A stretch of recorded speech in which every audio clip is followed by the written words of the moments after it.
Bonsoir à toutes et bonsoir à tous. Bienvenue dans ce webinaire où ce soir, vous allez apprendre comment guérir vos blessures grâce à ce que vous possédez déjà, c'est-à-dire vos émotions.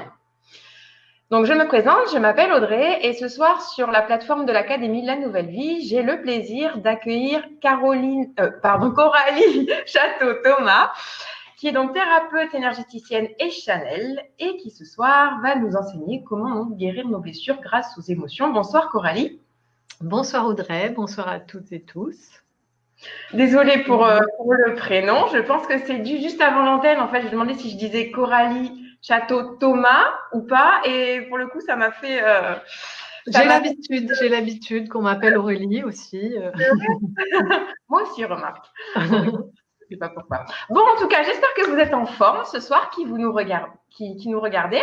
Je suis très contente de faire ce webinaire ce soir. Et je disais à Audrey que j'avais eu une journée très riche qui se poursuit avec ce webinaire en feu d'artifice. Donc, je suis en pleine forme.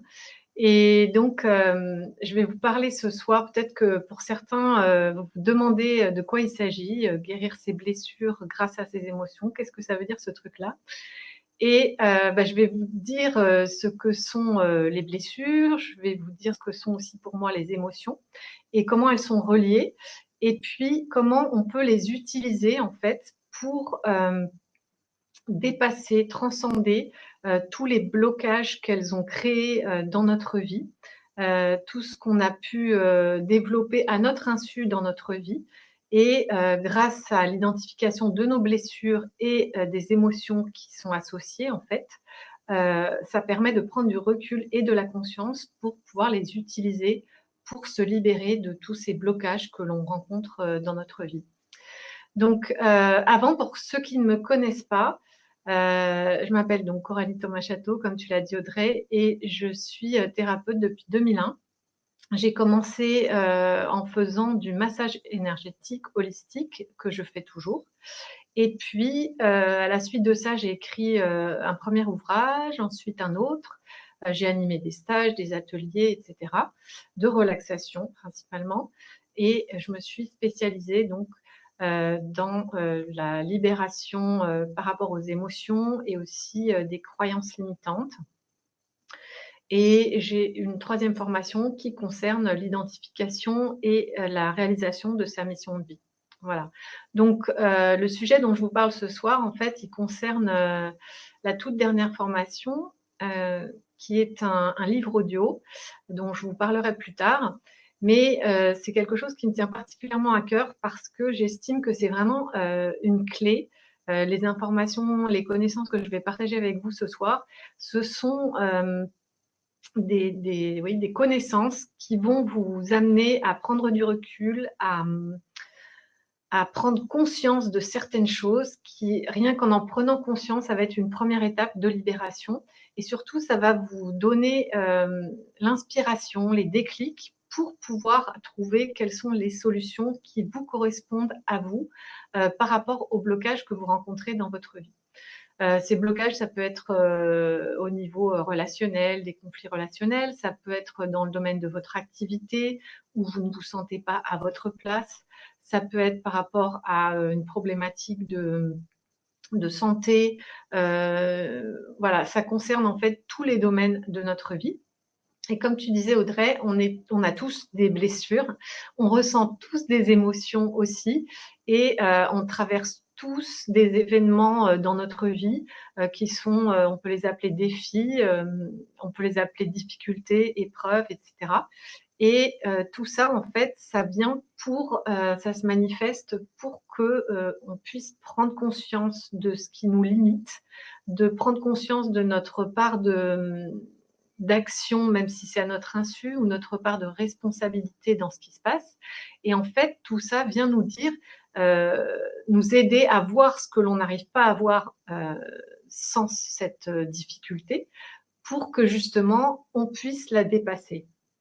C'est-à-dire que pour moi, les difficultés, en fait, elles ont un sens. C'est pas juste, on n'est pas victime de la vie, il n'y a pas de hasard pour moi.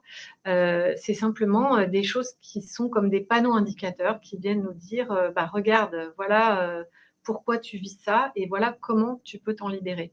Et donc, cette formation, ce livre audio me tient particulièrement à cœur parce que les blessures et les émotions, c'est quelque chose qu'on connaît tous et qui viennent nous structurer, qui viennent développer, en fait, c'est là-dessus que se construit notre personnalité. Et en même temps, elles contiennent, parfois elles sont le problème lui-même, quand on a des émotions désagréables, qu'on se sent sous l'emprise de ces émotions, qu'on ne peut pas contrôler la colère, la tristesse ou la peur. Eh bien, donc c'est parfois le problème, mais à l'intérieur de chaque blessure et à l'intérieur de nos émotions, il y a toujours la solution qui est contenue en fait dans le symptôme, dans l'expression, la difficulté que l'on traverse. Voilà, donc ce soir, oui. Pardon. Est-ce que tu pourrais nous donner un exemple concret de ça? Ouais, bah justement, en fait, j'ai déjà fait différents webinaires sur ce sujet. Et ce soir, j'ai décidé de ne pas faire comme les autres fois, même si chaque webinaire est différent, notamment grâce à vos questions. Et si vous en avez, bah, n'hésitez pas à les écrire, les partager dans le chat, parce que je me ferai un plaisir de pouvoir vous répondre en direct. C'est aussi le but du webinaire. Et donc, ce soir, j'ai décidé de vous raconter une histoire. Génial. Alors, c'est un exemple concret, puisque on peut imaginer donc un petit garçon, une petite fille, enfin un fœtus qui est dans le ventre de sa mère. Et donc, au tout départ de notre vie physique, on est dans le ventre de notre mère et cet enfant, il capte en fait toutes les émotions, les pensées, les états, les humeurs de sa maman au travers du liquide amniotique. C'est-à-dire que le liquide amniotique, même si le fœtus ne sait pas parler, il n'a pas appris le langage, ce fameux liquide amniotique, il sert de conducteur entre ce que ressent la maman et l'enfant. Et donc, quelque part, on n'a pas besoin d'avoir un mental, de pouvoir comprendre les choses pour que les informations passent de l'un à l'autre. Et ça marche aussi sans le liquide amniotique, hein, puisque on est aussi en contact avec notre père, puisque c'est plus au niveau de ses pensées, de ses intentions, de ce qui ressent par rapport à l'attente d'un enfant ou pas, etc. Donc, toutes ces informations qui sont invisibles, mais qui sont de l'énergie, elles sont captées par le fœtus qui n'a pas besoin de comprendre de quoi il s'agit. Ça veut dire quoi? Ça veut dire que ce petit garçon ou cette petite fille, dès le départ de sa vie, avant même d'être sorti du ventre de sa mère, il va recevoir des informations, il va capitaliser des énergies, de l'information sous forme d'énergie qui sont, je vous dis, des pensées, des émotions, des intentions. Et toute l'histoire aussi des deux parents, ce qu'ils sont en train de vivre, le projet sens qu'ils ont au travers de la conception d'un enfant, du fait de vouloir un enfant ou de ne pas le vouloir d'ailleurs. Donc tout ça, ça vient nous influencer avant même que on sorte du ventre de notre mère. Et pourquoi c'est important? Parce que ce petit garçon ou cette petite fille, elle peut avoir l'impression de ne pas être désirée. Si par exemple la maman voulait pas tomber enceinte si jeune ou à ce moment-là de son existence, ou si au contraire c'est le père qui veut pas d'enfant et la maman qui en veut un, voilà, il peut y avoir des différentes des oppositions entre ce que veut le père et la mère, et peut-être que l'enfant va ressentir qu'il n'est pas désiré. Ou alors, peut-être, ça c'est souvent vrai pour les enfants qui arrivent en deuxième ou en troisième position, si les parents ont déjà eu un garçon ou une fille, et ben, en général, ils vont vouloir l'inverse pour le second, troisième ou le quatrième. Donc, le moment où les parents apprennent que l'enfant est du sexe opposé à ce qu'ils souhaitaient idéalement, peut être une forme de déception, et cette déception va être ressentie par le petit bébé qui est encore dans le ventre de sa mère. Ça peut être aussi, dans d'autres exemples de projet sens des parents, ça va être des parents qui veulent un enfant pour consolider une relation parce que ça va moins bien entre eux, ou bien pour pour que l'enfant puisse réaliser les ambitions que eux n'ont pas réussi à concrétiser, ou pour tout autre avantage, ou pour remplacer un enfant qui est décédé prématurément, ou à l'occasion d'une fausse couche ou autre, enfin voilà, ou pour guérir, ou comment dire, compenser le fait qu'il y ait un enfant qui soit malade, ou dans la fratrie par exemple. Enfin, voilà, c'est des exemples qui me passent par la tête. Mais on a tous un projet sens, c'est-à-dire que nos parents, ils projettent tous quelque chose au moment où ils savent qu'ils vont accueillir un enfant. Donc ça peut être très positif aussi, comme ça peut être mitigé, ou plutôt négatif dans le cas où ils ne souhaitaient pas d'enfant, par exemple. Donc, ce petit garçon ou cette petite fille, elle va naître, elle va sortir du ventre de la maman, et elle va continuer, ou il va continuer à ressentir en fait toute l'énergie qui est autour de lui, de ses parents.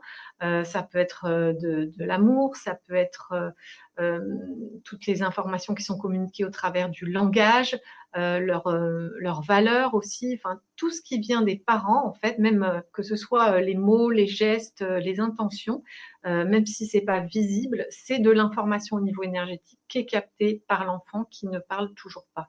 Et d'ailleurs, toute notre éducation, le début de notre éducation, il repose sur tout ce qui est non-verbal, puisqu'on ne sait pas encore parler. Donc, on commence notre éducation en fait par mimétisme. En fonction de ce que l'on voit faire nos parents, on va naturellement faire la même chose. C'est pareil au niveau du langage, hein, on n'apprend pas à parler en allant à l'école, on apprend à parler au contact de notre environnement, des gens qui nous élèvent. Donc, on voit bien que l'énergie, elle est présente partout, et qu'on n'a pas besoin de réfléchir pour capter un ensemble d'informations qui va s'inscrire en nous, que l'on va imprimer en nous, et qui va nous conditionner pour des choses positives comme des choses négatives. Donc, lorsque on est enfant, qu'on se développe à 2-3 ans, là, le langage se développe, et on ressent, on commence à être capable d'interpréter les mots, mais le petit garçon ou la petite fille qui a 1 an et demi, 2 ans, 3 ans, il n'a pas, il a le début du langage, mais il n'a pas le recul, il n'a pas le discernement, il n'a pas la capacité en fait de faire le tri entre ce qui est juste et ce qui ne l'est pas, et il va tout prendre au premier degré. Et c'est à ce moment-là en fait que l'enfant va commencer à exprimer ses émotions en fonction de ce qu'il a ressenti en négatif comme en positif. Et comme il n'y a pas de contrôle ou de maîtrise de soi, l'enfant, par exemple, même quand il a faim et qu'il ne parle pas encore, il va se mettre à être grognon, il va se mettre à pleurer, ou il va l'exprimer d'une façon spontanée sans contrôler ses émotions. Donc là, tout va bien parce que les émotions, elles sortent, elles circulent, hein. Les émotions, c'est de l'énergie. Donc, tant que l'enfant est dans la spontanéité, ça peut être très désagréable pour l'entourage, mais il va crier, il va pleurer, il va exprimer sa tristesse, sa colère, sa peur, etc. Et puis, en fonction de ce qu'on va lui dire ou ne pas lui dire, d'ailleurs, l'enfant, il va commencer en fait à prendre des positions par rapport à ce qui semble lui manquer. Et ça va aussi contribuer à former sa personnalité. Mais je reviens sur ce que je disais par rapport au fait d'exprimer ses émotions d'une manière spontanée, hein. Tant qu'on n'est pas arrivé à l'âge de raison, à l'âge où le mental est complètement développé, c'est-à-dire vers 7 ans, on est dans une expression sans filtre de nos émotions, et tout va bien parce que ça veut dire qu'on ne stocke pas de l'énergie positive ou négative en soi. Tout circule, donc ça ne pose pas de problème. Et à partir donc de ce fameux âge de raison, hein, à l'âge ça se passe à 7 ans en général, c'est bien en place, eh bien l'enfant, il va ressentir qu'il a des manques, il va ressentir qu'il y a des choses très agréables, très positives, où il se sent nourri. Et comme tout enfant a besoin d'amour pour se développer, hein, c'est vraiment l'essentiel de nos besoins pour grandir sur tous les plans, eh bien, il va mettre en place en fait des stratégies de compensation dans les domaines où il ne reçoit pas tout l'amour dont il pourrait avoir besoin. Il va mettre en place des stratégies de compensation. Pourquoi? Parce que quand on grandit, vous savez, quand on est petit enfant, on entend aussi nos parents qui nous disent bah, ne pleure pas, ne sois pas triste, sois fort. Je ne sais pas si parmi vous, il y en a qui ont entendu ça. Ne sois pas en colère, n'aie pas peur non plus. Donc parfois, il nous manque des explications ou le fait d'être soutenu, entouré. C'est ça aussi l'amour. Hein. L'amour, il passe dans toutes ces formes d'attention où on se sent encadré, soutenu, rassuré, etc. Et en plus, quand on nous dit quand nos parents nous font comprendre qu'ils préfèrent quand on est joyeux, quand on sourit plutôt que quand on pleure ou quand on est en colère, qu'est-ce qu'on fait? En plus des stratégies de compensation, on va commencer à réprimer les émotions. Donc très tôt, même avant 7 ans, en fait, l'enfant, il apprend à retenir ses émotions en fonction de toutes ces injonctions qui sont reçues. Je disais que par rapport à toutes ces informations que l'on reçoit et ces manques que l'on peut ressentir, on va peu à peu restreindre l'expression de nos émotions, c'est-à-dire qu'on va se contrôler, on va se maîtriser pour satisfaire nos parents. Parce que qu'est-ce que c'est qu'une stratégie de compensation? C'est un comportement qui va faire que on va jouer un rôle en fait pour que nos parents continuent à nous aimer. Alors, je vais vous donner des exemples. Ça peut être le fait d'accepter tout ce que nos parents nous demandent, de faire ou d'être tout ce qu'ils nous demandent. Ou au contraire, ça peut être de vouloir se rendre visible en faisant des bêtises ou en créant des problèmes, en étant colérique, enfin pas colérique, mais comment dire, perturbateur, de façon à ce que attirer l'attention de nos parents pour qu'ils nous voient, et c'est une demande d'amour en fait. On peut aussi voir des stratégies de compensation qui sont de monopoliser l'attention en étant drôle, par exemple, en faisant rire nos parents. Ça nous donne la sensation d'être aimé et de capter toute leur attention. On peut aussi essayer de se rendre utile. Je vois parfois des petites filles qui, très tôt, avant l'âge de 7 ans, elles commencent à passer l'aspirateur ou à vider le lave-vaisselle, etc. Ça peut être une intention, je veux dire, d'aider, mais qui est positive. Mais il y a un âge où on le fait plus pour rendre service, pour être vu, pour être aimé de ses parents, parce que c'est pas forcément un jeu pour un enfant, c'est pas forcément considéré comme un jeu de passer l'aspirateur ou de vider le lave-vaisselle, par exemple. Et est-ce que tu veux dire, par exemple, que finalement notre personnalité, qui est construite donc à partir aussi de nos stratégies comportementales, ce n'est que des compensations? Non, pas seulement, parce que je vous dis, par exemple, une petite fille, elle peut aussi considérer que sa maman, elle joue quand elle fait le ménage. Donc, elle va se dire, tiens, je vais jouer comme ma maman. Ça part pas forcément d'une blessure. Mais il y a, je sais pas, au moins 50% de nos comportements qui sont des stratégies de compensation dès notre plus jeune âge, quoi, en fait. D'accord.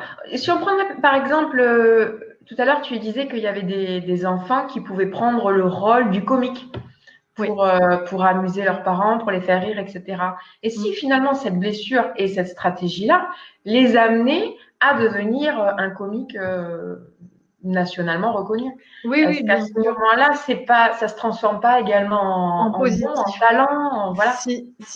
C'est-à-dire que tous ces rôles qu'on va endosser, en fait, ils nous font développer des qualités, des aptitudes particulières. Et je pense à quelqu'un que j'ai en coaching là qui trouvait que ses parents étaient très injustes, qu'ils étaient assez rigides, sévères, etc. Et aujourd'hui, elle travaille dans le secteur juridique au niveau financier, c'est-à-dire qu'elle s'occupe de contentieux, elle s'occupe de rétablir l'ordre, l'équilibre, la justice au niveau de son métier au travers de la finance. Mais elle aurait pu devenir avocate, travailler dans une association pour la défense des droits de l'homme, par exemple. Enfin, vous voyez, donc c'est jamais tout négatif. De toute façon, tout est parfait, tout est juste. Ce que je veux simplement illustrer ici, c'est qu'on a tous des blessures. D'ailleurs, je ne les ai pas citées. Les 5 blessures principales dont on parle tous et qui ont été largement repris depuis le travail de Lise Bourbeau qu'il avait elle-même repris, c'est donc l'abandon, le rejet, l'injustice, la trahison et l'humiliation. Donc, non seulement on a tous des blessures, mais on a tous les 5 blessures. On a les 5 blessures, mais il y en a en général une ou deux qui dominent et qui va, comme tu le disais, dominer aussi dans notre personnalité et donc par conséquent nous apporter le pendant en fait positif de tous ces rôles qu'on s'est entraîné à jouer et à rejouer pour avoir l'amour de nos parents. Donc c'est positif jusqu'à ce que on le fasse non pas comme une vocation parce que ça vient vraiment du cœur, mais plus par peur de ne pas être aimé en fait. Et quand on prend conscience de ça, on peut avoir envie de changer de métier et de faire quelque chose qui nous corresponde davantage parce qu'on a aussi tous d'autres aptitudes, d'autres qualités naturelles qui sont cachées en fait derrière ces stratégies de compensation que nous ont fait développer les blessures. Et en fait, Lise Bourbeau… De ton amie, par exemple, si elle n'avait pas peur et si elle s'acceptait vraiment telle qu'elle est, ou si elle apprenait à se connaître finalement, et au lieu d'agir par stratégie de compensation qu'elle a adoptée de façon maintenant inconsciente, donc elle possiblement, elle changerait de métier aussi alors. Okay. Oui. C'est intéressant parce que je pense que tout le monde va réfléchir sur ce qu'il fait dans la vie. Quel sens ça prend par rapport à l'histoire de chacun. Oui, bien sûr. Donc, on n'est jamais victime de ce qui nous arrive parce que, si je résume par rapport à tout ce que j'ai dit dans l'histoire de ce petit garçon ou cette petite fille, c'est que tout est énergie et qu'on capte des informations, une multitude d'informations, on capte dès l'état de fœtus toutes les informations qui sont autour de nous et en particulier les émotions de nos parents, leurs projets sens, aussi leurs propres blessures à eux. Et plus on va grandir, plus on va apprendre le langage, développer notre mental, la compréhension, l'intellect, etc., plus on va refouler nos émotions, plus le trait va être accentué sur ces blessures, parce qu'on peut aussi vivre concrètement des choses qui sont très choquantes en termes d'injustice. Si vous avez vos parents qui vous tapent régulièrement dessus, c'est pas une interprétation.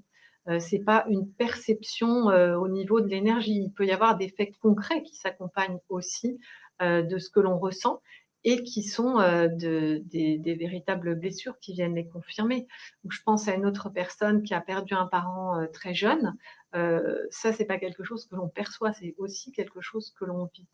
Mais dans tous les cas, on n'est jamais victime puisque c'est l'histoire de chacun, on se construit tous par rapport à ça. Et même des gens qui ont leurs 2 parents avec eux, qui sont élevés dans l'amour, dans la bienveillance et dans la conscience, même ces enfants-là, à un moment donné, ils vont ressentir que peut-être que leur mère préfère l'aîné, ou bien que justement son père est trop strict, est trop rigide. Ou qu'est-ce que je pourrais vous donner d'autre comme exemple? Il y a toujours des choses qui sont perçues, comme je vous disais, comme on n'a pas le discernement, on les prend au pied de la lettre. C'est-à-dire qu'on fait des interprétations qui ne sont pas forcément justes, mais qui viennent s'engrammer en nous et qui deviennent des croyances limitantes, comme par exemple, je ne suis pas digne d'être aimée ou je ne mérite pas d'être aimée, je ne suis pas assez ceci, je ne suis pas assez cela, puisque ma mère préfère ma sœur ou mon frère, etc., etc.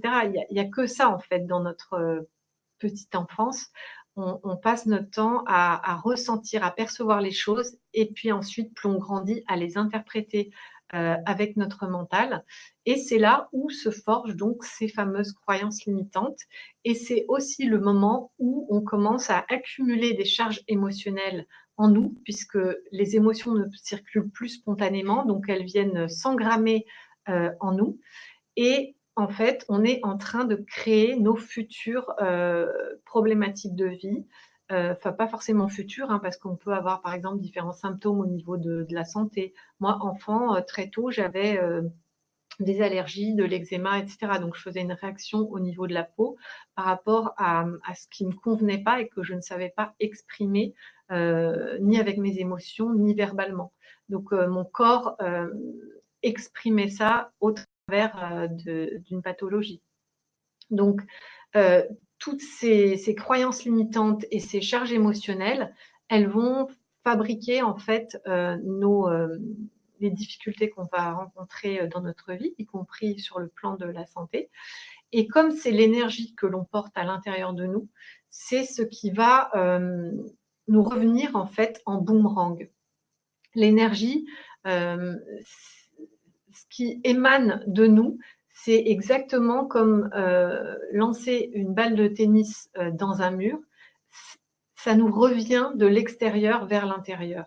Mais la cause, elle est à l'intérieur. C'est-à-dire que si je pense que j'ai été abandonnée par mes parents, eh bien, comme c'est l'énergie qui émane de moi, c'est ce que je vais attirer de l'extérieur et c'est ce qui va se manifester dans ma vie.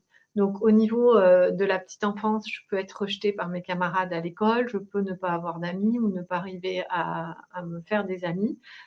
Plus tard, je peux être rejetée par un petit copain. Ensuite, je peux être rejetée par un mari. Je peux être licenciée dans mon travail. Je peux vivre toutes ces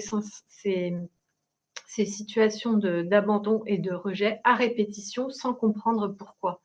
Et c'est pour ça que j'ai fait cette formation-là, ce livre audio notamment, c'est que comme on n'a que notre point de vue à nous, on ne sait pas toutes ces informations que je viens de vous dire, on ne sait pas qu'on a tous des blessures, on ne sait pas que ça s'est construit malgré nous, parce qu'on n'a connu que ça, donc on n'a pas de point de comparaison et on ne sait pas comment on fonctionne parce qu'on n'apprend pas à l'école qu'on a tous des blessures, que les émotions, elles ont besoin de circuler en nous, sinon elles s'accumulent et ça fait un bouchon énergétique tout simplement qui commence à créer des problèmes de santé justement et ensuite qui crée des problèmes de plus en plus gros jusqu'à qu'on puisse en prendre conscience, en fait, jusqu'à ce qu'on puisse voir. Donc, on n'est jamais victime, on n'est pas coupable non plus de ce que l'on vit, hein, de tout ce qui nous est arrivé concrètement, ce qu'on a vécu dans les expériences, les événements de notre vie. On n'est pas coupable, mais une fois qu'on est conscient de ça, qu'on sait ça, on est responsable de faire quelque chose pour pouvoir rétablir la situation. Parce que le problème, en fait, de toutes ces blessures, c'est qu'elles nous empêchent d'être nous-mêmes, puisque, comme je l'ai dit, blessure égale stratégie de compensation pour avoir l'amour de nos parents. Et quand on joue un rôle ou qu'on prend une posture, on n'est pas nous-mêmes. C'est-à-dire que les qualités dont je parlais tout à l'heure, les qualités naturelles qui viennent de nos différences, de notre perception de la vie, de notre façon d'être spontanée, tout ça, c'est enfoui, c'est caché derrière des rôles. Et donc, Lise Bourbeau a pris comme titre pour un de ses livres les 5 blessures qui nous empêchent d'être nous-mêmes, c'est-à-dire qui nous empêchent d'être spontanés et d'accéder à cette simplicité, cette magie de la vie, parce que quand on est nous-mêmes, il y a beaucoup moins de complications. Les choses sont beaucoup plus simples, elles sont beaucoup plus fluides parce qu'on est à notre place, on est aligné, on est à l'écoute de soi, dans le respect de soi. Et donc, l'énergie que l'on attire, c'est d'énergie positive qui nous aide à matérialiser ce dont on a besoin, à rencontrer les bonnes personnes, etc., etc. Vous voyez la différence? Alors que quand on joue des rôles, eh bien, on ne peut pas tricher avec la vie, on ne peut pas tricher avec soi, on ne peut pas tricher avec les autres. Mais on ne le fait pas d'une manière intentionnelle, négative, forcément pour se cacher ou oui, d'une façon mal intentionnée. On le fait malgré nous parce que, enfant, on s'est dit, il y a quelque chose en nous qui a dit, si tu veux continuer à être aimé de tes parents, si tu veux survivre en fait, eh bien, il faut que tu fasses ce que eux attendent de toi, c'est-à-dire que tu sois gentil, que tu sois toujours dans l'acceptation d'obéir à leurs ordres, etc., etc., que tu sois le premier à l'école, que tu sois gentil avec ton frère, que voilà. Donc, toutes ces choses qu'on se force à faire sans s'en rendre compte, puisqu'on est tout petit, eh bien, tout ça, ça va nous empêcher d'être nous-mêmes, d'être soi, quoi. Et quel gaspillage. Bah oui, quel gaspillage. Et je peux vous donner un exemple par rapport à une des stratégies de compensation que j'avais adoptée et qui n'est pas encore d'ailleurs complètement dissoute. Moi, dans mon système d'abandon, j'ai dit, tiens, pour faire plaisir à mes parents, pour être acceptée, être aimée, je vais me rendre. Non, je vais. Oui, non, je pensais à ne pas savoir dire non. C'est-à-dire, je vais accepter tout ce qu'ils me demandent et je vais faire un maximum de choses euh, qui, qu'ils attendent de moi, qui pourraient éventuellement attendre de moi. Donc, je vais même prendre les devants là-dessus. Et quand je me suis rendu compte de ça, je sais pas, j'avais 25 ans à peu près, je me suis rendu compte que j'étais pas capable de dire non et que j'en faisais toujours trop en fait. Et je ne voyais pas comment faire autrement puisque j'avais toujours fonctionné comme ça. C'est-à-dire que c'est un système qui s'est mis en place très tôt et que j'ai jamais connu autre chose. Donc, la première fois que j'ai fait une thérapie à 27 ans, mon thérapeute m'avait dit mais arrête. Et d'ailleurs, à l'époque, il y a aussi eu un livre qui s'appelait Arrêtez d'être gentil, soyez vous-même ou un truc comme ça. Soyez vrai. Cessez d'être gentil, Soyez soyez vrai. vrai. Ouais. Thomas d'Azinbourg. Et voilà. Et alors moi, ça me parlait, mais je voyais absolument pas comment faire. C'était un truc de l'autre monde. Je comprenais pas, je voyais pas, j'avais pas de, il y avait rien qui s'ouvrait quoi. C'est-à-dire, je ne voyais pas comment faire puisque j'avais toujours pratiqué de la façon dont j'ai pratiqué. Donc, j'ai pu commencer à déconstruire ce truc-là le jour où je me suis rendu compte que c'était une stratégie de compensation.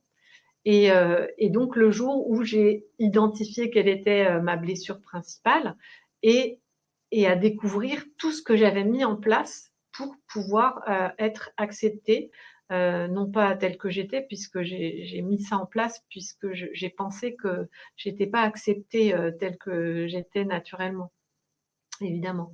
Donc, ça, c'est vrai pour tout le monde, même Et, si les conséquences et les stratégies vont être différentes pour chacun. d'accord. Et dans le livre audio dont tu nous parles depuis tout à l'heure, tu apprends justement à débusquer quelles sont ces stratégies de compensation et comment construire sa vie avec un état d'esprit complètement nouveau, en fait. S'autoriser Oui. à être quelqu'un de différent, en fait, mais qui est finalement soi-même. Et donc, Alors, ça, c'est ce que tu. En fait, je voulais prendre les questions, mais je pense que comme on est parti sur le livre, on va d'abord présenter le livre. Je vais vous mettre le lien là dans le chat et si tu es OK pour nous en parler, parce que c'est vrai que tu es passionnante. Donc, j'ai envie de dire, on continue sur la lancée. Et vous inquiétez pas, on prend les questions juste après. Et aussi, on vous a réservé une petite surprise pour la fin. Donc, restez bien avec nous jusqu'au bout. ouais. Alors, par rapport au livre, donc j'ai voulu faire quelque chose de le plus simple possible et le plus accessible. C'est-à-dire que plutôt que de faire, j'ai écrit 2 autres livres avant, mais plutôt que de faire des pages et des pages de texte, j'ai fait des vidéos qui sont très courtes. Elles font entre 8 et 20 minutes maximum, de façon à ce que vous puissiez écouter et réécouter les informations autant de fois que vous voulez. Donc, il y a 3 chapitres, il y a 7 ou 8 vidéos à chaque fois. Et selon les vidéos, il y a aussi des exercices pratiques donc à écouter aussi, qui sont soit, ce sont des méditations guidées la plupart du temps, pour vous aider à accéder à votre ressenti en termes d'émotion. Et pour ce qui est des blessures, dans les vidéos, j'explique plus en détail et de manière plus structurée ce que je viens de vous dire comme connaissances et informations pour que vous sachiez comment ça se met en place. En fait, c'est pour vous permettre de vous apprendre à vous connaître. Et donc, au fil de l'écoute de ces vidéos, vous allez pouvoir identifier certaines choses que vous avez mis en place et quelles sont vos blessures. Mais comme c'est difficile de voir pour soi-même, parfois il nous faut un miroir, j'ai décidé, en plus du livre audio, de proposer un atelier qui aura lieu le 24 juin. C'est-à-dire que pour les gens qui veulent avoir accès au livre audio, ils l'auront dès qu'ils auront souscrit à l'offre de ce soir. Et en plus, ils accéderont à ce fameux atelier où là, je vais pendant 1h30 à 2 heures vous permettre d'identifier, je vais vous accompagner en fait pour que vous puissiez savoir exactement quelle est votre blessure et quelles sont les stratégies que vous avez mises en place. Si toutefois vous n'étiez pas arrivé par vous-même au travers des exercices que je propose dans le livre audio. Et quoi qu'il en soit, en fait, l'atelier, ce sera aussi une occasion de pouvoir partager votre compréhension du livre audio, vos avancées, ce que ça vous a permis de mettre en place, de faire, ce que ça vous a permis de libérer au niveau émotionnel, dont vous n'étiez peut-être pas conscient, mais qui se manifestait sous forme de pression sur les épaules, d'une boule dans le ventre, de tous les gens qui ont mal au dos, toutes ces petites choses du quotidien qu'on ne sait pas pourquoi on les a. Très souvent, les médecins, les kinés, etc., ne savent pas non plus comment les résoudre parce que ça vient vraiment, la cause, elle est invisible puisque c'est de l'énergie sous forme d'émotion qui est stockée à différents endroits dans le corps et qui s'exprime selon chacun de manière différente. Donc voilà pour ce qui est À la du porte, livre audio. pour les mal de dos, les allergies, tout ça. Elle frappe à la porte Ouais. les émotions jusqu'à ce qu'elles soient entendues. C'est ça, exactement. Ouais. Donc autant saisir l'opportunité pour les écouter dès maintenant parce que je crois sinon elles parlent de plus en plus fort. C'est Jusqu'à ce ça, qu'elles ça. soient entendues. Voilà. Moins on voit, plus on vit des choses désagréables parce que ça monte en puissance. Comme je disais tout à l'heure, l'histoire de la balle de tennis, c'est que la loi d'attraction, elle veut que tout ce que j'émets intentionnellement, consciemment ou non, donc tout ce qui part de l'intérieur vers l'extérieur, va me revenir avec la même nature et la même intensité. C'est-à-dire que plus je fais l'autruche, plus je suis aveugle, plus les symptômes vont se manifester d'une manière criante, comme tu dis, elles vont frapper à la porte et ça peut devenir même paralysant. Ça nous amène en général dans ce que j'appelle les situations de rupture. C'est-à-dire que si on ne voit pas, on continue à pas voir, que les années passent, etc., eh bien, on se retrouve dans une situation de rupture qui est en général quelque chose de radical où on est vraiment obligé de changer de mode de vie. Ça peut être la séparation sous forme de licenciement, ça peut être une séparation au niveau affectif, ça peut être la maladie, ça peut être un accident. C'est vraiment une dépression, un burn-out, tout ce qui va nous obliger vraiment à changer de perspective et aussi de mode de vie. C'est ça les situations de rupture, donc c'est dommage d'arriver jusque-là, mais on fonctionne tous comme ça, c'est-à-dire que très souvent on a besoin d'arriver à saturation, et moi aussi, ça m'est arrivé de la même façon. Je ne vis pas en totale pleine conscience et je ne suis pas parfaite. Ce dont je vous parle, c'est tout ce que j'ai appris au cours des thérapies que j'ai faites, de plusieurs formations et aussi en observant moi, puisque plus j'ai avancé, plus je grandis en conscience en fait. Et depuis que j'accompagne les autres, forcément, je force est de constater que ce qui me concerne concerne aussi les autres. Il y a plein de choses qui sont vraies pour tout le monde. Même si, encore une fois, je ne veux pas que vous preniez ce que je vous dis comme non plus une généralité, parce qu'on a tous des caractéristiques différentes, on a tous des expériences différentes. Mais le modèle, la structure est le même, c'est-à-dire qu'on a tous des blessures, que nos blessures, elles suscitent, elles génèrent des émotions, et que nos émotions, elles ne sont pas là pour nous embêter quand elles sont désagréables, hein. Il y a la colère, il y a la première de toutes, c'est la peur. Ensuite, il y a la colère, il y a la tristesse. Et la quatrième, elle est agréable, c'est la joie.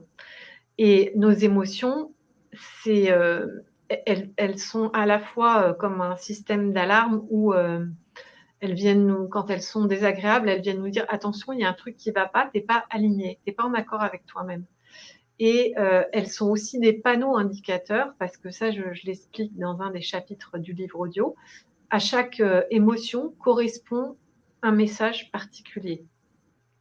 Et donc, ce qui est très chouette avec ça, c'est qu'on a juste, je décris ce que sont les messages, les indications que nous apportent nos émotions, les quatre principales en tout cas. Et après, vous avez juste à suivre le guide, à suivre le message. Donc, vous savez quoi faire pour accéder à la solution. Donc ça, c'est vraiment top, et vous pouvez y accéder déjà au niveau de l'écoute du livre audio qui représente 4h30, 5 heures d'écoute et d'exercice, que vous pouvez en plus réécouter à l'infini, hein. Si vous voulez écouter 3 fois le chapitre 2, vous pouvez le faire. Et je précise aussi qu'entre le moment où vous souscrivez, où vous avez accès au livre audio et l'atelier, il se passera 5 semaines. Donc, ça vous donne largement le temps de pouvoir pratiquer tous les exercices, de pouvoir réécouter certaines vidéos, certains chapitres. Ce sera vraiment, vous le faites à votre rythme en fonction de vos besoins et de ce qui vous convient.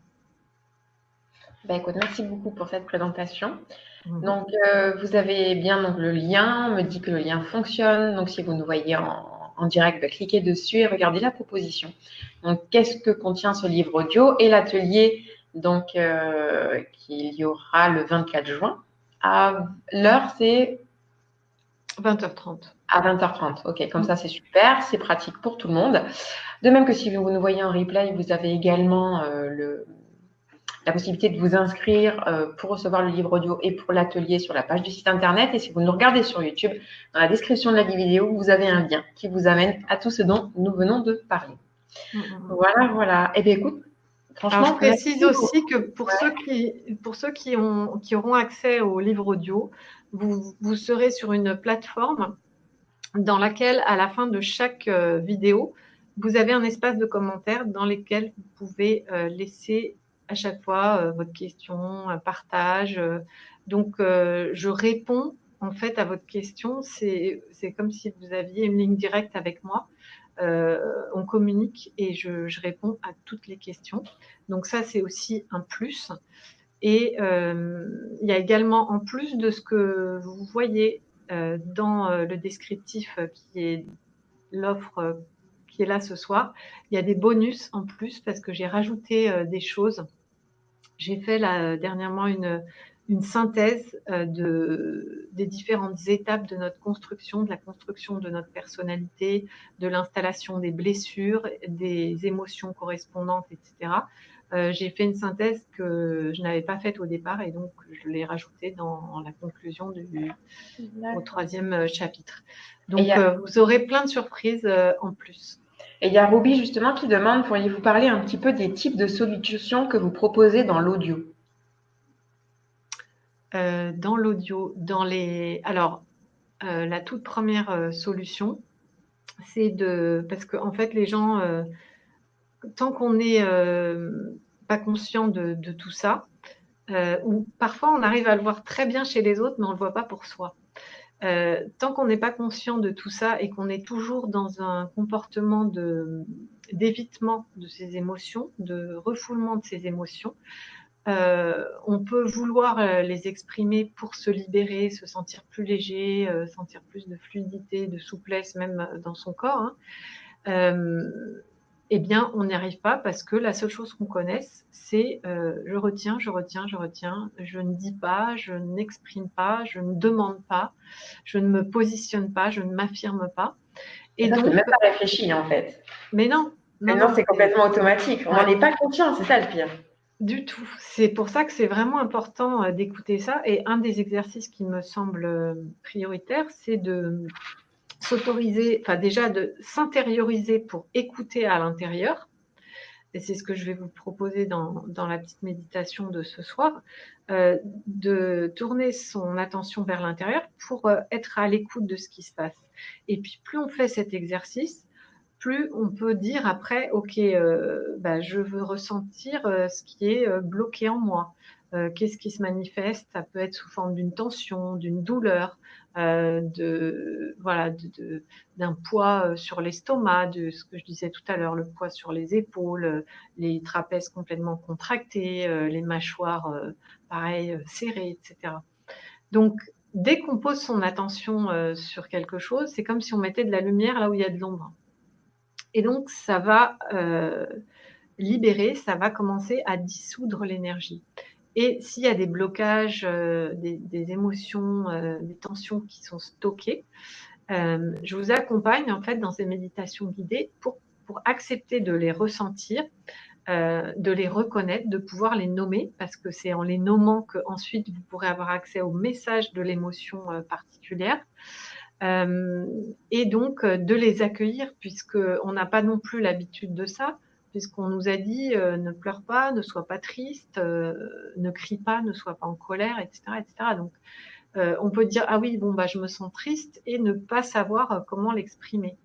Donc je vous accompagne, je vous prends par la main pour pouvoir peu à peu libérer ces émotions. Et très souvent, ça peut se manifester, hein, que ce soit la peur, la tristesse ou la colère. Il y a souvent des larmes qui viennent avec. Et peu importe après l'étiquette qu'on va mettre dessus, ce qui est important, c'est qu'il y ait quelque chose qui monte, qu'on autorise à laisser sortir.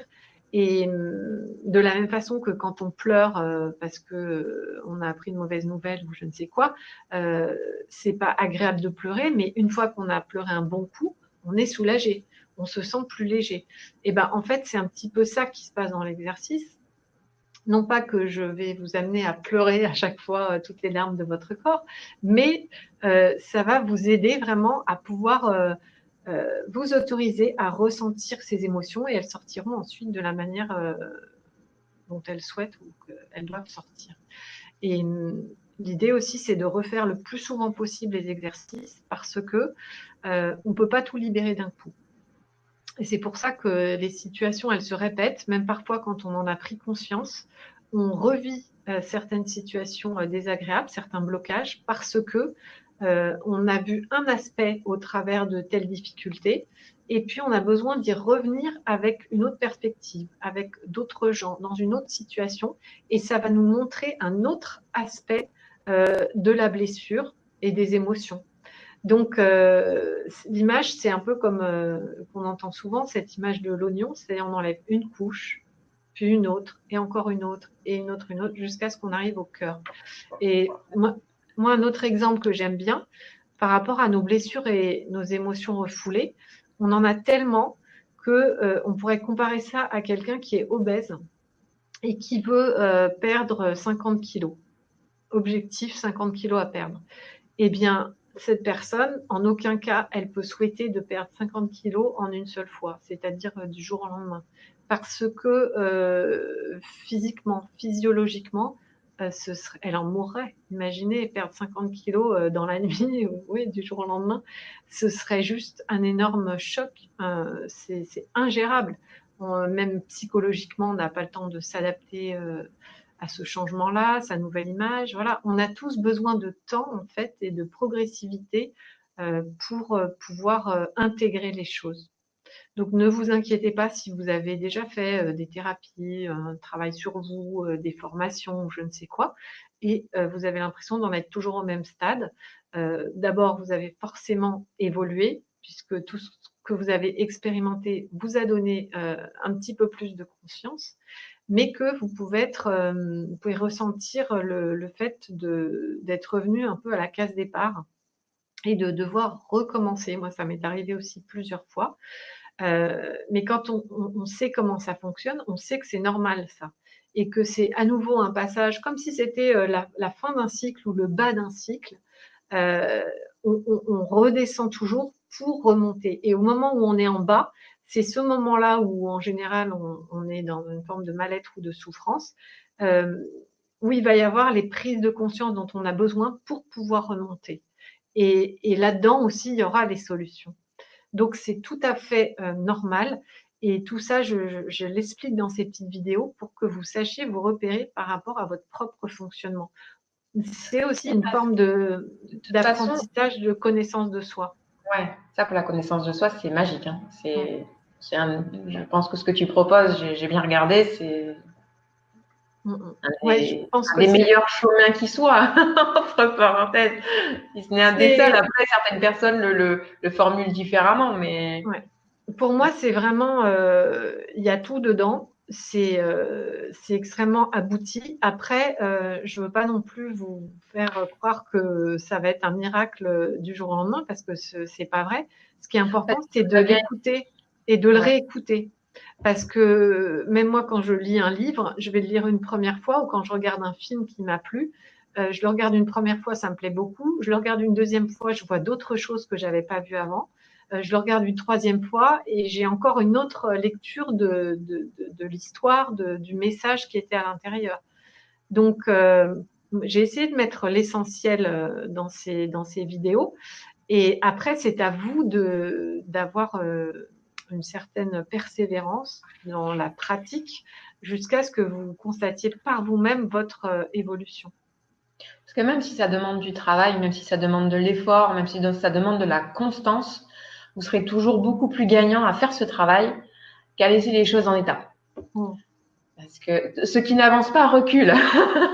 Ouais. Donc, euh, Mais là, c'est donc, relativement ludique. Je dirais que les efforts et le travail, ce qui est désagréable, c'est les blocages que l'on vit et dont on n'arrive pas à sortir, en fait. Je veux changer de situation professionnelle et j'y arrive pas.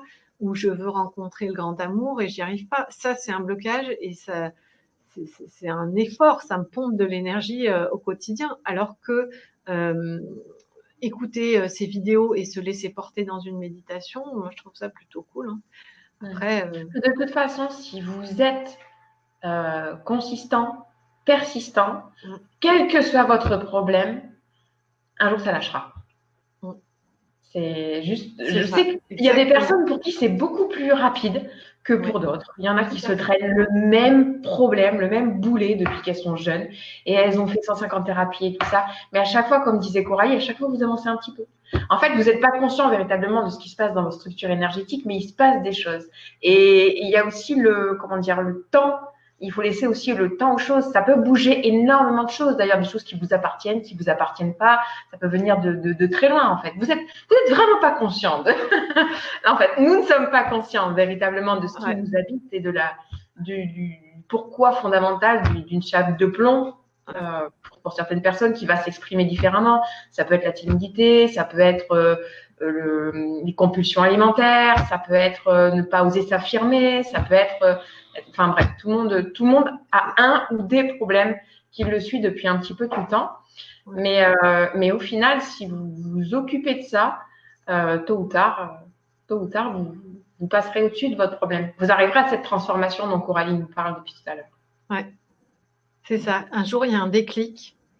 Il y a un déclic, il y a une prise de conscience qui manquait. Il manquait un tout petit élément, une petite pièce du puzzle.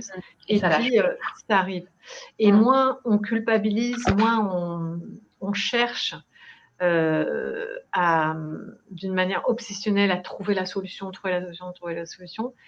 Quand on lâche prise et qu'on a compris qu'on pouvait faire confiance à la vie, parce que même dans notre inconscience, en fait, on est guidé par notre destinée, par tout ce qui est écrit. Et donc, tout est sous contrôle, quoi. On n'est jamais largué dans la nature. Tout ce que l'on vit est juste. Même ce que l'on fait inconsciemment, c'est juste.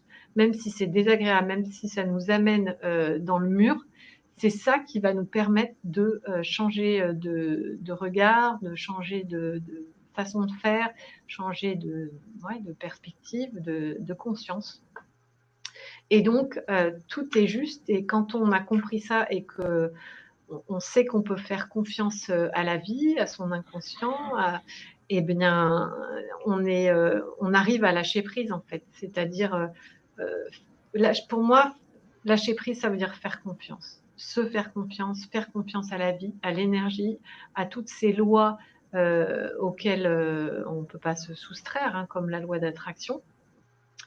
Quand on comprend que tout est cohérent, que c'est un ensemble, un tout qui est juste, que c'est réglé d'une façon millimétrée, totalement mathématique et logique d'une certaine façon, eh bien, on peut faire confiance, donc on peut lâcher prise, tout en vivant sa vie, en étant soi-même. Lâcher prise, ça ne veut pas dire je m'en fous, puisque c'est ça, je ne fais plus rien. Non, c'est pas s'en foutre ou se dire à quoi bon. Non, pas du tout. C'est accompagner l'énergie, le mouvement de la vie, en sachant que tel que je suis OK. Tout est OK. Mes charges émotionnelles, tout ce que j'ai retenu, tout ce que j'ai mal fait, toutes mes erreurs, tout ça, tout est OK. Et aussi tous mes dons, tous mes talents, tout ce que je transmets uniquement en étant là, sans rien faire de particulier, ça c'est juste aussi. Et que plus je vais lâcher prise, plus c'est cette partie de lumière qui va pouvoir se révéler. Et plus mes ombres, elles vont s'atténuer, voilà. Donc, mais personne n'est que lumière. Enfin, voilà. Moi, j'en connais pas. Hein. Et parce qu'on est comme ça, on vit dans la dualité. Il y a l'esprit, la matière, le physique. Il y a le jour, la nuit. Tout a son opposé. Et nous, on est complet, on est parfait quand on reconnaît ces deux aspects de nous, notre ombre, notre lumière, nos faiblesses, nos failles et aussi nos forces, nos qualités. Voilà. Ça fait énormément bien ce que tu viens de dire et je pense que ça va en toucher beaucoup. Si on ne reconnaît pas les deux, en fait, on n'est pas complet et on se coupe d'une partie de nous-mêmes. Donc ça amène tout de suite de la légèreté, je ne sais pas pour vous, mais bon voilà, parfaitement imparfait nous sommes. C'est ça, c'est joli ça, parfaitement imparfait. Alors on a beaucoup de questions et je sais aussi qu'on a la petite surprise de la fin, donc si tu veux, à moins que tu aies envie de continuer. Non, je voudrais répondre à la question. D'accord, ok. Et parce que je vois qu'il y en a quand même pas mal. Et tiens, il y a Christine qui dit, je vous conseille la formation de Coralie. Vous allez avancer, sortir de ce que vous vivez de difficile. C'est vrai qu'à chaque fois qu'on réécoute la formation, il y a des déclics. Voilà. Donc, nous avons le témoignage dans le chat d'une personne qui apparemment a déjà suivi le livre audio de Christine. Je vois qui est-ce. Oui, d'accord. Ok. Eh ben, merci beaucoup, Christine, pour ce témoignage. Donc, c'est Sandra qui nous disait, donc, problème de prise de poids, thyroïde, et je ne me sens plus à ma place dans le service. J'ai l'impression de devoir toujours me battre avec mon manager pour faire reconnaître mes droits. Cette injustice me frustre au plus profond de mon cœur. Comment dépasser cela? Ok, merci Sandra. Ouais. Bah là, c'est l'illustration de la blessure de justice, donc. Et en fait, tant que Sandra, tu vas essayer de faire reconnaître tes droits, ça va rien donner. Je dirais qu'il faut prendre le problème à l'inverse et revenir à la cause. C'est-à-dire, qu'est-ce qui fait que tu vis cette situation d'injustice et qu'est-ce qui a provoqué ça dans ta vie? Comment ça s'est mis en place, cette injustice? Et qu'est-ce que toi, tu fais pour l'entretenir, en fait, d'une certaine façon? Parce que c'est ça le problème, c'est que comme on connaît que l'injustice, l'abandon, le rejet, la trahison, l'humiliation, d'une certaine façon, on l'entretient, on la nourrit pour continuer à se reconnaître quelque part dans cette injustice, puisque c'est notre prison, en fait, c'est les murs de notre prison, de nos conditionnements. Donc, on va avoir des comportements, là aussi, hein, c'est malgré nous, pour entretenir ça. Comme je vous disais tout à l'heure, moi, j'ai pas réussi à savoir comment dire non et comment arrêter d'en faire trop tant que j'ai pas vu le lien avec ma blessure d'abandon, c'est-à-dire le moment où j'ai dit ok, bah, une façon d'être aimé, c'est d'accepter de faire tout ce que l'on attend de moi, y compris ce qu'on m'a pas demandé, mais ce que je ressentais qu'on pouvait attendre de moi. Donc le truc là, c'est la lecture que tu as, Sandra, elle est à l'envers. Moi, je t'invite vraiment à aller voir quelle est la cause de cette injustice, comment elle s'est manifestée, qu'est-ce que tu as mis en place pour ne plus revivre cette injustice et en même temps c'est ça qui est incroyable, c'est que on veut éviter de vivre l'injustice et on la perpétue. C'est dans ce sens qu'on la nourrit, on la perpétue malgré nous. Cette énergie, elle vient de nous. Par exemple, en pensant que on n'a pas de chance. On n'a pas de chance parce que moi, j'ai pas de bol, je vis toujours des injustices, je suis toujours confrontée aux mêmes choses, etc. Et donc, je suis victime des autres, de la vie, de Dieu s'il existe, etc., etc. Donc, c'est de cette façon-là que j'entretiens l'énergie de l'injustice. Alors que Sandra, quand tu vas voir la stratégie que tu as mis en place, simplement en prendre conscience, tu vas savoir comment ça va te libérer pour pouvoir faire autrement. En conscience, par toi-même, tu vas sentir l'inspiration, tu vas avoir la guidance, les messages en toi pour trouver ce qu'il faut faire, ce que tu peux faire pour changer les choses. Et en général, là pour le coup, c'est une vérité pour tout le monde, c'est pour ça que je dis en général, ça passe par nourrir ses besoins. C'est-à-dire que tout ce qui suscite l'injustice en toi, eh bien, tu vas te donner ces réponses-là. C'est-à-dire que non plus de les attendre de l'extérieur, que les autres ne soient plus injustes avec toi, mais toi, tu vas faire des choses pour toi qui vont être justes. Tu vas te donner ce que tu attends des autres au travers d'une activité, d'un service que tu vas faire,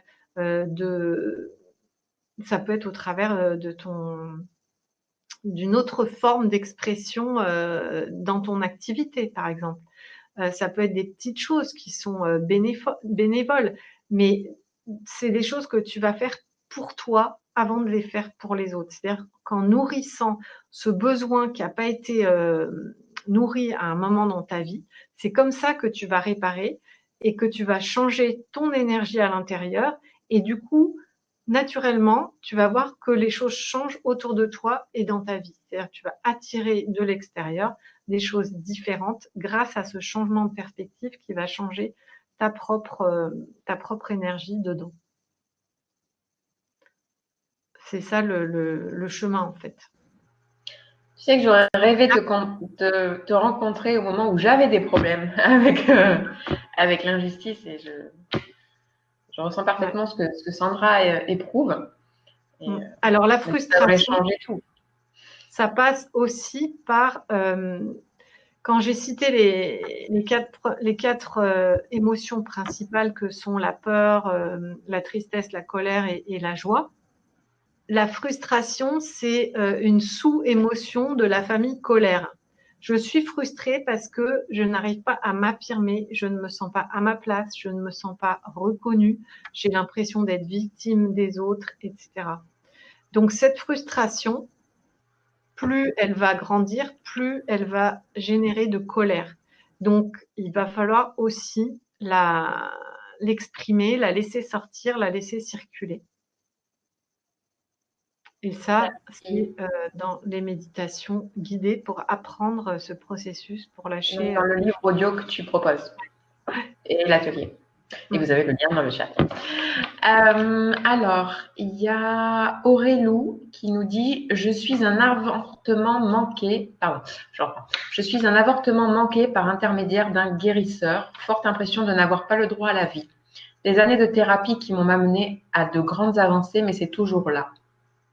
Ton retour serait très bienvenu. » Des années de thérapie, mais mon retour sera très bienvenu. Ça veut dire quoi, mon retour? Ça veut dire que ce que tu en penses. Ah, mon retour, ok. I'll be À moins que back. vous me connaissiez. Non, mais justement, je comprenais pas. Alors, oui, oui, bien sûr. J'entends qu'il y a un petit truc de l'ordre de pas victime, mais pas loin. Ce que je peux dire aussi par rapport à ça, c'est que ouais, l'impression de ne pas avoir droit à la vie, bon, bah, c'est la blessure que tu as perçue tu l'as ressentie dès que tu étais à l'état de fœtus. Et comme je disais, ça s'est engrammé dans tes cellules. Et c'est l'idée qui se poursuit et autour de laquelle tu te développes. Des années de thérapie, il y a eu, comme je disais, des déclics, mais pas encore peut-être celui qui te permet d'emboîter toutes les pièces de ton puzzle.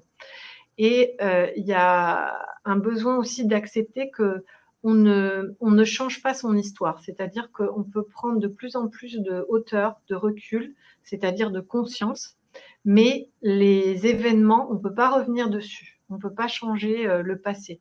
Donc, quand je dis guérir ses blessures, j'aurais pu dire s'en libérer ou les transcender. C'est-à-dire qu'elles restent là, mais c'est mon point de vue qui a changé et à un moment donné, ça ne m'affecte plus puisque j'ai fait ce qu'il fallait de l'intérieur pour que l'extérieur change aussi. Mais comme je vous disais, moi, je revis ma blessure sous plein d'aspects différents. La différence aujourd'hui, c'est que dans plein de circonstances, plus que des aspects différents, des événements, la différence, c'est que je sais que dès que ça fait mal, je sais que, ah tiens, ça se représente, donc qu'est-ce que j'ai à voir cette fois-ci? Qu'est-ce que je vais apprendre de ça? Et donc, ce que je pensais pour toi, Aurélou, c'est d'accepter de ne pas encore avoir eu ce déclic, d'accepter que tu aies l'impression de ne pas avoir abouti dans cette recherche, malgré tout ce travail, toutes tes intentions, tes efforts et ta détermination quelque part. Parce que ça fait partie de ce fameux lâcher-prise qui va peut-être être justement ce déclic. C'est-à-dire que c'est en acceptant les choses telles qu'elles sont et qu'on n'est pas encore au bout, qu'on n'y est pas encore totalement arrivé, que ça accélère le processus et que ça libère des pans entiers de choses qui étaient inconscientes, quoi. C'est comme cette image de débloquer des charges émotionnelles qui se dissipent, qui se dissolvent. Et tout d'un coup, il y a tout un pan qui s'en va. Et d'ailleurs, ça passe aussi, comme pour Sandra, peut-être par besoin d'exprimer, d'extérioriser, de faire circuler ces émotions, ces charges à l'intérieur de toi, parce que les charges émotionnelles, en fait, elles nous donnent de la confusion, elles nous empêchent d'être conscients. Donc, on peut avoir la meilleure volonté du monde, être extrêmement déterminé, très volontaire, on ne va pas forcément y arriver parce que on a besoin de faire en parallèle cette libération émotionnelle. Et c'est pour ça aussi que d'une certaine façon, on a besoin d'arriver à saturation parce que quand on vit une bonne épreuve, qu'on se prend une bonne claque pas de la vie, mais d'expérience, ça nous fait craquer. Un burn-out, bah, on s'effondre, quoi. Et puis, une séparation, un deuil, quel qu'il soit, quelle que soit la forme qu'il prenne, on va pleurer toutes les larmes de notre corps, justement. Et donc là, il y a quelque chose qui va se libérer. Donc, il y a en même temps les prises de conscience et parallèlement, en même temps, les libérations émotionnelles qui doivent s'accompagner. Et soit on le fait en douceur avec des méditations guidées, soit on le fait au travers, je vous dis, de ces claques que l'on prend, quoi. Toutes ces expériences que l'on a créées sans réussir à voir ce qui se passait, à prendre conscience, elles se renforcent, comme tu disais tout à l'heure, Audrey. Donc les deux sont OK, il n'y a pas un seul chemin et peut-être que on a besoin les uns et les autres de faire les deux en parallèle. Mais moi, je trouve beaucoup plus facile d'avancer en sachant ce qui se passe, en ayant un recul, une espèce de vision d'ensemble. C'est un peu comme aller quelque part avec un GPS, quoi. Évidemment que c'est beaucoup plus facile. Mais là, le GPS, on n'en a pas besoin de quelque chose qui vient de l'extérieur. Ce qui est vraiment jouissif pour moi, c'est d'utiliser mon GPS intérieur. C'est-à-dire, je ne vais pas organiser mon voyage et ma route, je vais me laisser porter par toutes les informations que je reçois, la guidance que je reçois au moment où je suis à un endroit. Donc, ça fait aussi partie du lâcher-prise, hein, d'une certaine façon, c'est-à-dire d'accepter de ne pas tout savoir à l'avance, mais d'avoir cette vision d'ensemble ou, pour prendre une autre image, de connaître les règles du jeu qui vont vous permettre de jouer, de faire le chemin en jouant et en vous sentant en confiance, en sentant que l'énergie, la vie vous veut du bien, votre âme vous veut du bien, vos guides vous veulent du bien. Voilà, vous avez tout autour de vous plein de différentes énergies qui sont là pour vous accompagner, vous montrer le chemin, mais il faut s'en remettre à elles et écouter. Ça passe toujours par son intuition, hein, par sa guidance personnelle, donc c'est se faire confiance, écouter et se laisser guider au fur et à mesure. Merci. Alors maintenant, j'ai Odile qui dit « Je ressens à chaque fois que je dois faire un petit voyage pour aller chez mes enfants ou autres, une lourdeur au plexus. Je me sens mal et ne ressens pas de joie. Une fois dans le train, tout est bien et je ne comprends pas cette émotion qui est là depuis pas mal d'années. » il y a sans doute quelque chose au niveau de la relation qui est comment dire, pollué, qui est pas fluide, qui est pas naturel. Peut-être c'est des rancunes, peut-être que c'est de la colère de la part des enfants ou de ta part, Odile, hein. Ça, c'est toi qui peux arriver à identifier. Pose la question. C'est pas que les enfants, hein. C'est pour aller chez mes enfants ou autres, en fait. C'est à chaque fois qu'elle doit faire un petit voyage, je crois. Ok, pardon, j'avais pas retenu ou autre. Donc, c'est des déplacements, en fait. C'est sortir Pour aller voir des personnes. de tes repères, de ta base, de ta maison, de ton foyer. Est-ce que c'est ça? Bah, c'est une forme peut-être d'insécurité. Peut-être que enfant, tu t'es senti en sécurité, surtout en étant chez toi, dans ta maison, avec ton entourage, et que le fait de sortir de chez toi, peut-être que il y a eu un jour une expérience inconsciente qui t'a fait ressentir un danger ou quelque chose de cet ordre-là en allant te risquer à l'extérieur, et que c'est un truc qui est resté engrammé, imprimé.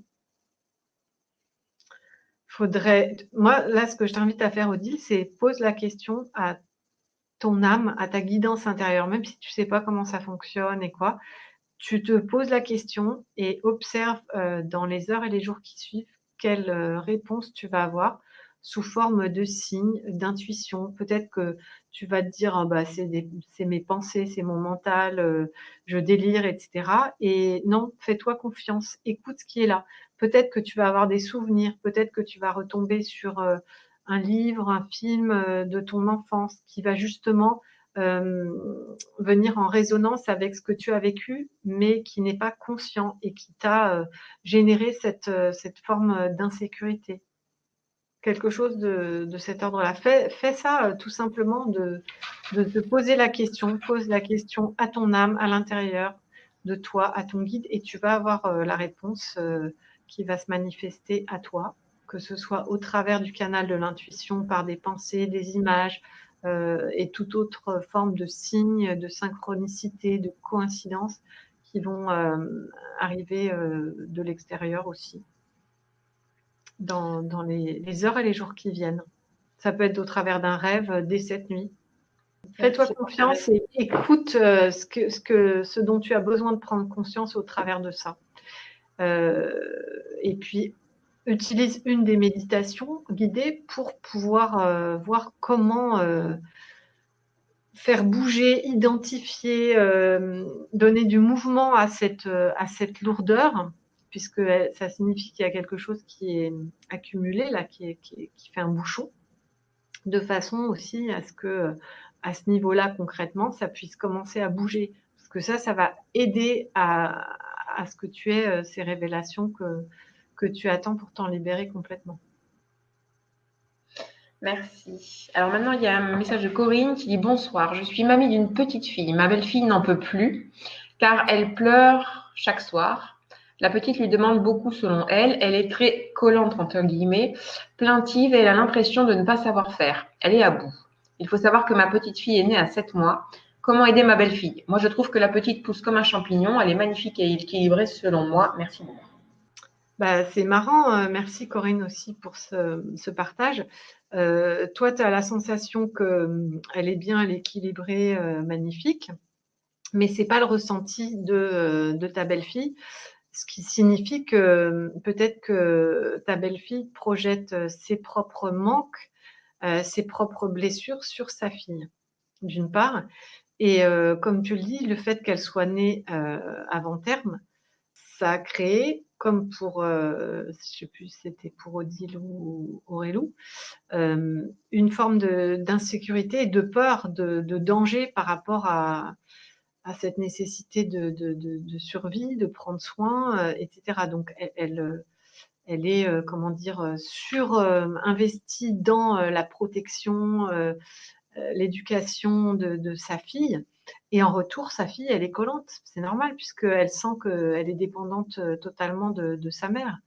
Enfin, chaque petit enfant est d'une façon dépendant je dirais vraiment, comme je disais, en premier lieu, de l'amour de ses parents. Mais si elle sent qu'elle est aspirée par cette peur, cette crainte de la mère qui n'est pas complètement passée, et ben, c'est ce qui continue à se rejouer. Et puis, ça crée des relations fusionnelles qui devront défusionner un jour, à moins que ta belle-fille prenne conscience de ça. Mais toi, tu peux rien faire pour ça, Corinne, hein. Et je dirais même que c'est pas à toi de lui dire parce que ça va te revenir dans la figure.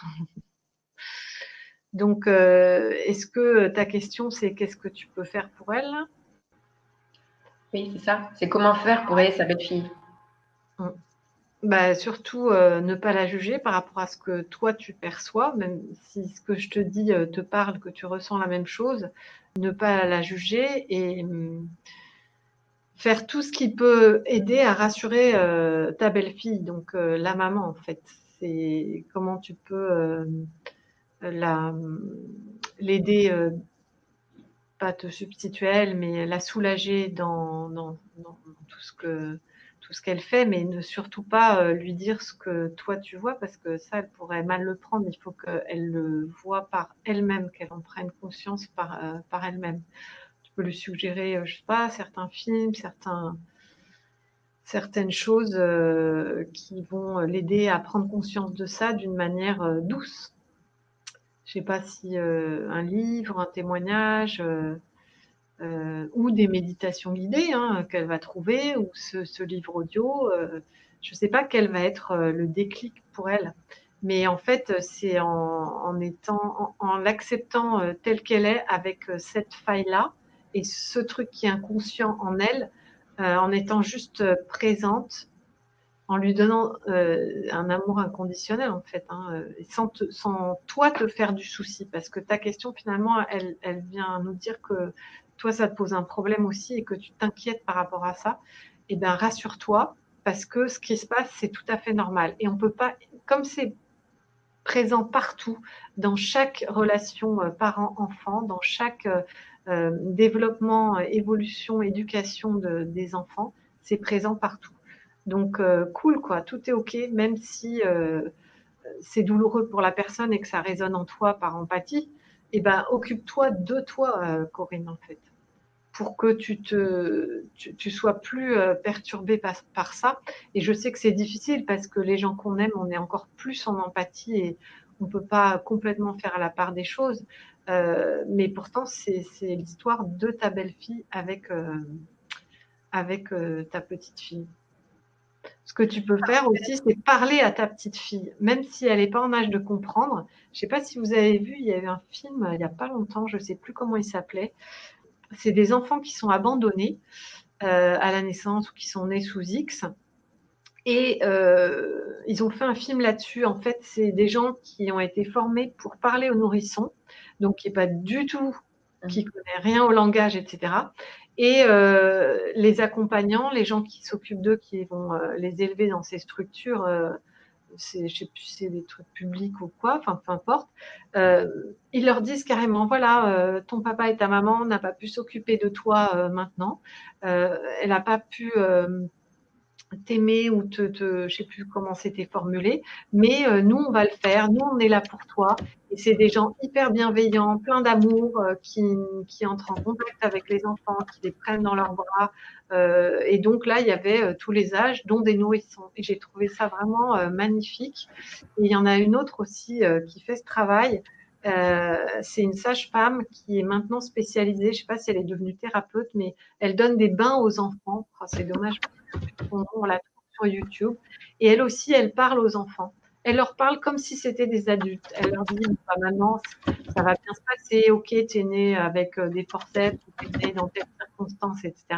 Mais maintenant, c'est fini. Tu vas pouvoir apprécier la vie, t'ouvrir, faire confiance. Il parle de cette façon-là aux nourrissons. Et en fait, l'enfant, comme je vous disais au tout début, il reçoit cette énergie qui est contenue dans les mots, dans l'intention. Ça passe sous forme d'énergie. Et il ne va pas comprendre intellectuellement, mais il va le recevoir comme un baume d'amour, en fait, qui va le réparer. Et donc, bah, si tu le sens comme ça, Corinne, adresse-toi à ta petite fille quand tu es toute seule avec elle pour lui dire voilà, que tu es là et que tout ce dont elle a besoin sera pourvu d'une façon ou d'une autre, qu'elle ne s'inquiète pas, que tout le monde a des failles. Et voilà, tout ce qui peut la rassurer, tout ce qui te semble positif, qui peut l'aider et la rassurer. Donc voilà, je vois qu'il y en a qui arrivent en cours de route, qui demandent s'il y aura un replay. Oui, bien sûr, il y aura un replay, ne vous inquiétez pas. Il y a également une offre, donc un livre audio plus un atelier pour devenir le big boss des émotions et savoir réparer ses propres blessures grâce à elle, en fait, qui était tout l'objet de la conférence. Donc, je vous invite à revoir depuis le début si vous arrivez que maintenant. Donc, je vais vous remettre l'offre dans le chat dès à présent et on va repartir aux questions. Là, par exemple, j'ai répondu à des questions en fonction de ce que je ressens et je vous remercie pour toutes vos questions. Je vous rappelle qu'à la fin de chaque vidéo, vous pouvez faire la même chose, c'est-à-dire que si vous avez une problématique, quelque chose qui n'est pas clair pour vous, que vous n'avez pas compris ou que au travers de la vidéo par rapport au titre, vous n'avez pas eu le résultat que vous pensiez, dites-le et posez vos questions, exposez votre problématique et j'y répondrai comme ce soir en direct. Super. Mais d'ailleurs, je pense que ça va être nécessaire parce que vu le nombre de questions, on va quand même pas pouvoir tout faire ce soir. Donc, non, mais là, c'était des exemples très représentatifs et j'ai pas donné de cheminement petit A, petit B, petit C, mais ce que j'ai dit, c'est valable dans pas mal de circonstances différentes.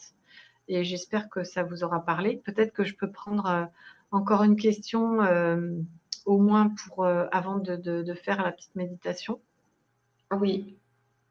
Il y a beaucoup de questions quand même autour de ce qui s'est passé, de la conception de chacun. Donc là, c'est une histoire assez dure. C'est Odile qui dit: Je suis née à travers un viol et j'ai toujours eu l'impression d'être une passagère clandestine et illégale. J'ai toujours du mal avec cette énergie qui me poursuit. Je me demande bien ce que j'ai à vivre. Eh bien, Odile, elle va te poursuivre c'est-à-dire qu'elle sera là jusqu'au bout, mais à un moment donné, ça n'aura plus d'effet sur toi. C'est-à-dire que tu le verras comme des faits, comme ton histoire, point, mais comme si tu le voyais de l'extérieur. Tu seras l'observatrice et non plus impliquée dedans au sens happée sous l'emprise de ça qui te gouverne, qui te fait mal, etc., etc. Et alors ça ressemble à une blessure de trahison, d'injustice aussi. Il y a de l'humiliation, hein, aussi, c'est possible. Il faudra que tu vois ce qui résonne le plus pour toi et que tu acceptes ça. Et si je t'ai dit que ce serait toujours là d'une certaine façon, c'est parce que il y a vraiment ce besoin d'acceptation. C'est comme le jeu de cartes que tu as reçu au départ, quoi. Toi, c'est ta donne et c'est ça. Et pourquoi ça? Eh bien, parce que très certainement, dans des vies précédentes, tu as déjà connu ces blessures de trahison, d'injustice, etc. Et tu l'as mal vécu et tu ne l'as pas compris. C'est-à-dire tu l'as subi sans pouvoir le comprendre, sans pouvoir le résoudre, sans pouvoir passer au-dessus, sans qu'il y ait les prises de conscience nécessaires pour te libérer de ce truc-là, que tu sois neutre par rapport à ça. Donc, qu'est-ce qui se passe? Il se passe que dans la vie suivante, tu rejoues exactement les mêmes trucs jusqu'à ce que tu le comprennes. Tu aurais pu vivre l'humiliation ou la trahison d'une autre manière, avec d'autres circonstances, sans que ce soit un viol ou autre. Après, on s'en fout. Et c'est jamais en fait la faute des parents. Et quelque part, peu importe le comportement et les circonstances, parce que les parents, ils n'étaient pas forcément non plus mal intentionnés, ils étaient eux-mêmes gouvernés par leurs blessures. Donc toi, tu es rentré dans ce scénario-là. Et voilà, mais tu n'en es pas victime au sens où c'est simplement quelque chose que tu as besoin de voir avec d'autres perspectives. Je disais tout à l'heure que mes 2 blessures principales, moi, je les revis au travers de différentes circonstances et qu'à chaque fois, je découvre autre chose, je découvre un autre aspect et je me libère d'un petit truc supplémentaire. J'enlève une couche supplémentaire. Eh bien, si j'ai pas le temps de finir ce travail dans cette vie-là, par rapport à l'abandon, par exemple, eh bien, dans ma vie suivante, je vais me refaire un scénario abandon. Abandon, peut-être que je vais perdre mes 2 parents dans les 5 premières années de ma vie, peut-être que, tout est possible après, tous les scénarios sont possibles, mais c'est ça l'idée, c'est que tant qu'on n'a pas réussi à aller vraiment au-dessus, que c'est pas la pleine conscience sur ce truc-là et sur qui je suis vraiment finalement, eh bien, je vais le réattirer et le rejouer. Et ce qu'on a, la finalité de tout ça, c'est et le point commun des 5 blessures, c'est la séparation. C'est-à-dire que une blessure, ça nous sépare de nous-mêmes, ça nous sépare de qui on est vraiment, ça nous empêche d'être nous-mêmes, d'être spontanés, de s'accepter tel qu'on est. C'est ça la séparation. Et ça fait aussi partie de l'expérience terrestre dans la dualité, puisque il y a un opposé à la séparation, c'est l'union, l'unité. Donc le but de chaque vie, en fait, c'est de retrouver cette unité et d'avoir la pleine conscience sur qui on est vraiment. On n'est pas notre histoire, on n'est pas le scénario de notre vie, on n'est pas les circonstances, on est la pleine conscience de tout ça. Et aussi on est tout ça à la fois, j'ai envie de dire. On est tout ce qui nous compose, tous ces aspects-là. Et quand on arrive à voir ça, eh ben on est l'observateur. On n'est pas simplement dans la compréhension de ça. On vit en tant qu'observateur et les circonstances de notre vie nous font rigoler, quoi. On a l'impression d'être à la télé, comme quand on regarde un film. Et donc, il y a quelque chose qui se détend, hein, forcément. Il y a aussi de la joie, il y a de l'humour, comme quand un humoriste va parler de sa vie et qu'il va en rigoler, qu'il va tourner les choses en dérision. Bah, ça, c'est une forme de sagesse, c'est une forme d'unité. Vous me suivez? Ça te parle, Audrey? Ouais, beaucoup. Surtout l'histoire du film. Allez, encore une petite. Ouais. Il y a un film qui parle très bien de ça, qui illustre ça. Ça s'appelle Truman Show. Avec Jim Carrey. Jim Carrey, voilà. Excellent. Ah bah, louez-le, vous allez voir le jeu de la vie. C'est génial ce film. Bon, eh bien écoute, je pense, vu l'horaire, qu'il serait bien de passer à la On y va pour méditation. la méditation. C'était ça la surprise? Ouais. Enfin, une des surprises. Après, il y en aura plein d'autres dans le livre audio parce que je m'amuse à rajouter des trucs. J'ai même rajouté aussi des vidéos. Voilà. Ah cool. Donc en fait, on a le programme du livre audio, mais il y a encore plus que ce qu'il y a Il y écrit a dans le des, programme, c'est il ça? y a des bonus et il y a des bonus en plus des bonus. Ah, Parce c'est que chouette ça. Merci de ta selon, générosité. ah ouais, en plus le prix est vraiment minuscule.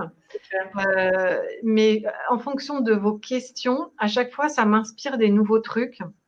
Et si je vois que ça peut aider plusieurs personnes en même temps, et ben, j'en fais une vidéo où je fais une précision, une synthèse, etc. Mm. Ce que je te dis, quand j'ai regardé le programme, il y a d'autres personnes qui aident aussi les personnes à comprendre les émotions, se libérer de leurs émotions, etc. Et par rapport au métier que je fais, je vois quand même pas mal de choses. J'ai vu quelqu'un qui traite aussi de ces choses-là, mais le prix n'était pas pareil. Et pourtant, vous, dans la structure, vous avez presque sensiblement la même chose en fait. Donc voilà, là par exemple, vous avez un atelier plus un livre audio que vous pouvez réécouter autant de temps que vous voulez, qui dure 4h30 et c'est 47 €. Et moi, la formation à laquelle je pensais, qui est dans le même genre, et sous format audio aussi, 500 €. Voilà, donc là franchement, j'ai envie de dire, c'est cadeau.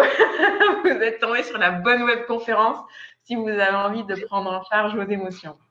Comme j'ai fait plusieurs formations, là j'ai voulu que ce soit une formation accessible à tous les points de vue. Au niveau de la compréhension, c'est-à-dire vous n'avez même pas besoin de tourner les pages d'un livre, vous avez juste à écouter.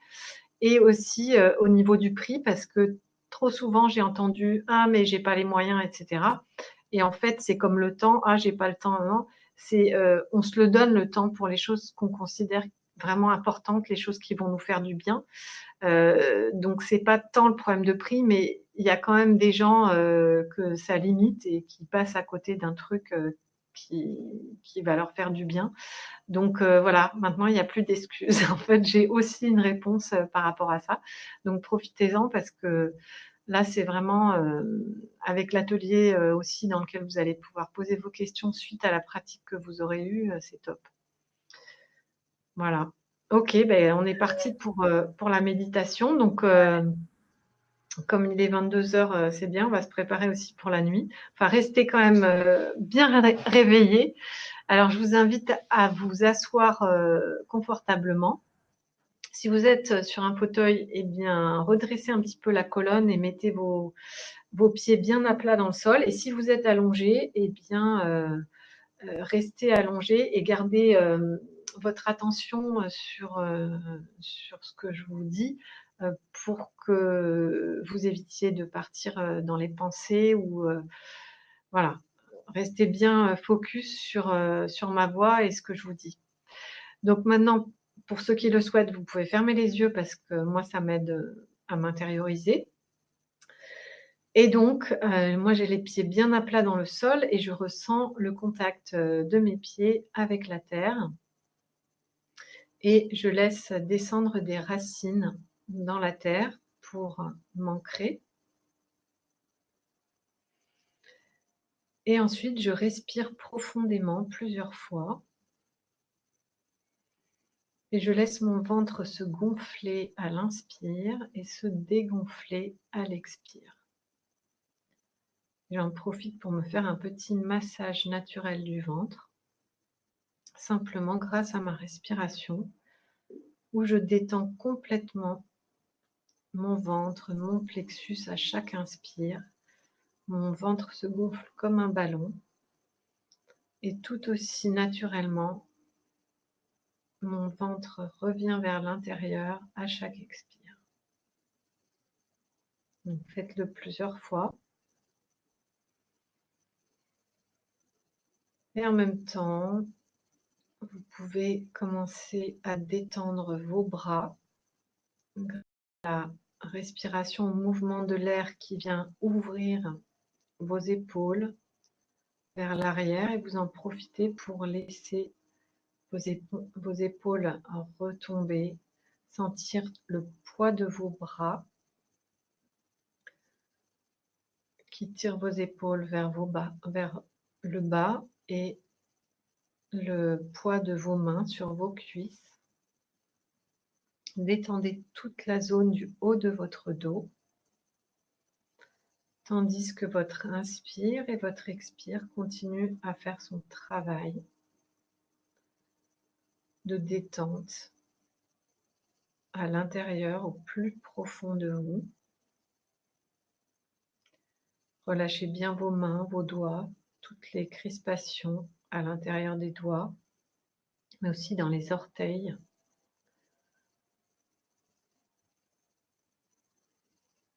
Et continuez à laisser votre respiration détendre chaque partie de votre corps. Desserrez les mâchoires. Ouvrez grand la bouche peut-être pour bien desserrer et détendre les mâchoires. Inspirez, expirez dans la zone de votre nuque. Et au fur et à mesure que tout le haut de votre corps se détend, visualisez la lumière de votre conscience qui coule à l'intérieur de votre corps et qui vient illuminer chaque partie sur laquelle nous sommes en train de passer. Tout l'intérieur de votre tête, tous les petits muscles optiques qui permettent à vos yeux de bouger, ceux qui soutiennent vos paupières. Laissez vos yeux se tourner vers l'intérieur. Détendez les muscles de vos joues, de vos tempes, de votre front, de tout votre cuir chevelu.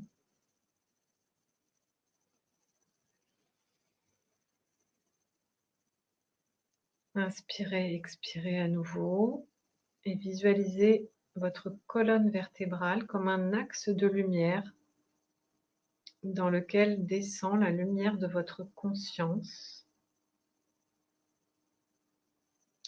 Toute l'énergie qui était concentrée dans votre tête, dans votre cerveau, peut à nouveau descendre dans votre cou, au niveau de votre sternum, vers votre cœur. Toute cette énergie qui était concentrée dans votre tête, votre cerveau, se relâche et vient dans l'espace de votre cœur. Inspirez, expirez dans votre poitrine, sentez votre cœur s'expandre. Puis laissez couler toute cette énergie, toujours dans l'axe de votre colonne vertébrale, toute cette lumière de votre conscience, jusqu'au bout de votre colonne vertébrale. Et puis ensuite, elle va couler dans chacune de vos jambes, va passer dans vos cuisses, vos genoux, vos mollets, vos pieds. Et toutes les toxines, tout ce qui doit être éliminé, va sortir par la plante de vos pieds, même si vous êtes allongé, et va descendre dans la terre pour être recyclé dans la terre.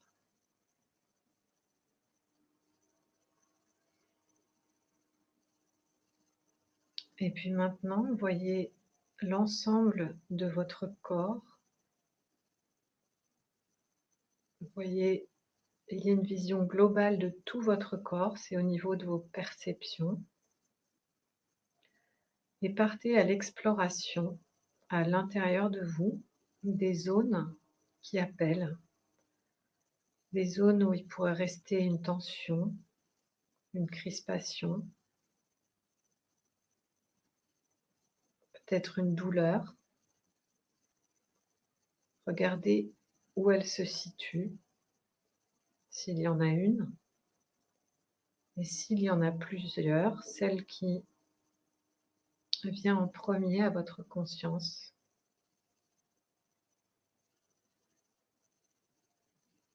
Observez-la de l'extérieur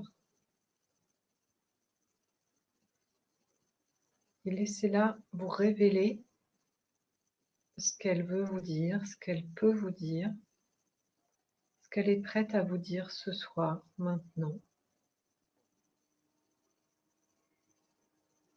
en continuant à lui envoyer la lumière de votre conscience. Acceptez-la telle qu'elle est. Visualisez sa forme, sa densité, sa couleur, si elle en a une. Comment vous la percevez, comment vous la visualisez. Et à nouveau, inspirez et expirez à l'intérieur de cette zone, de cet endroit de votre corps qui appelle votre attention, votre bienveillance, votre amour, votre écoute, votre reconnaissance, votre acceptation, même si c'est quelque chose que vous vivez d'une façon désagréable, douloureuse. Simplement, acceptez-la telle qu'elle est.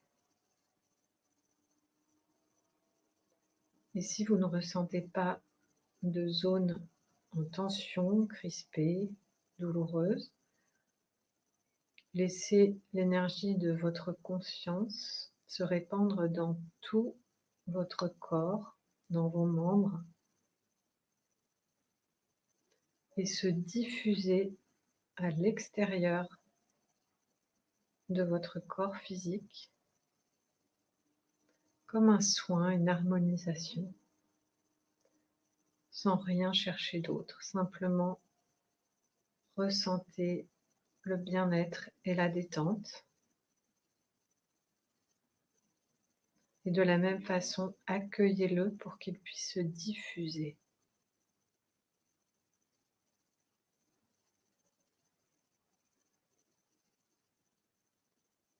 Et puis pour ceux qui ressentent une tension, un blocage, un nœud, une contraction,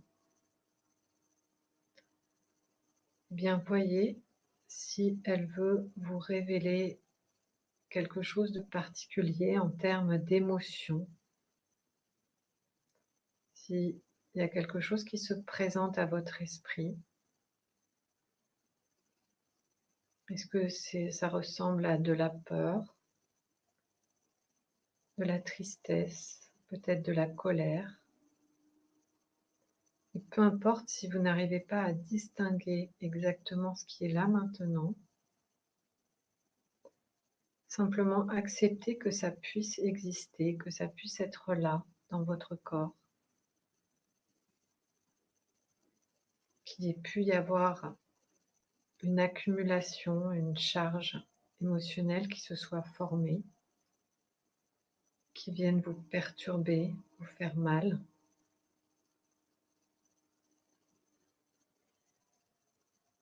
Acceptez que vous ayez pu l'entretenir par inconscience, malgré vous.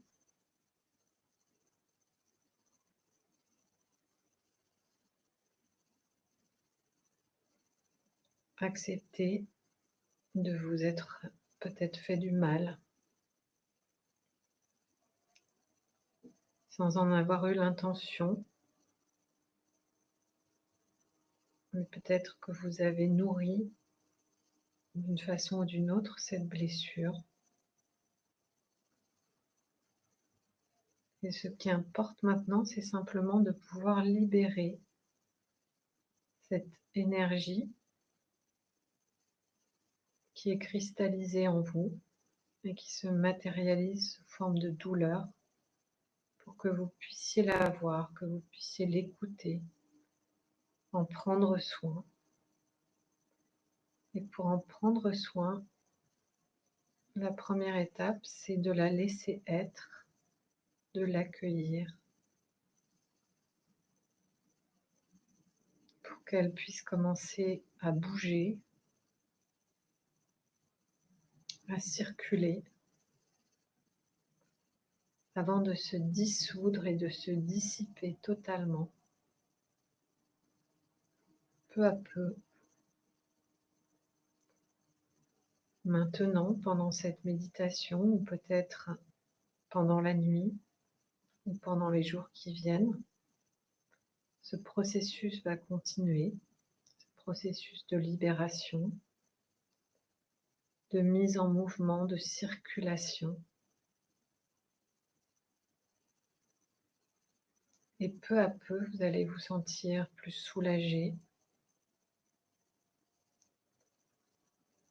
Peut-être que vous allez sentir monter en vous des émotions. Peut-être y aura-t-il des larmes. Et accepter de ressentir ces émotions désagréables d'une manière ponctuelle, parce que vous êtes en train de vous en libérer tout simplement, parce qu'elles veulent sortir de vous.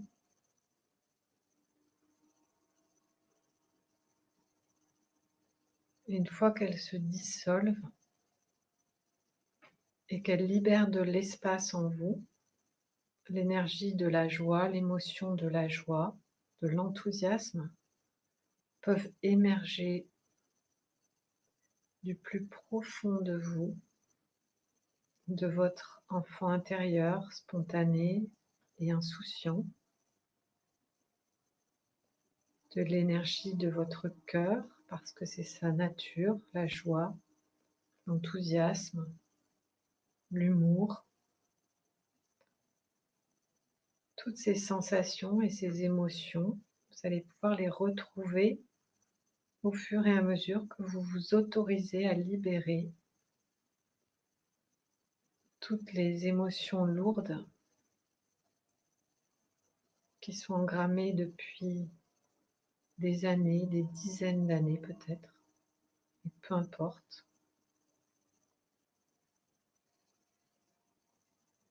Et prenez une nouvelle respiration profonde. Sentez que votre respiration est le support du mouvement dans votre vie, du mouvement spontané et naturel. C'est aussi la connexion avec votre guidance intérieure, celle de votre âme, mais aussi de tous les plans supérieurs, de tous les guides, les anges, les archanges, les maîtres ascensionnés. Communiquer par le souffle, c'est votre lien, c'est notre pont, c'est ce qui nous relie, ce qui relie le subtil et le tangible et le physique. Et votre respiration fait bouger tout votre corps et permet la libération des émotions aussi. Plus vous laissez votre inspiration descendre loin à l'intérieur de vous, jusqu'au creux de votre ventre, plus cette circulation de l'énergie peut se faire de manière naturelle, libre.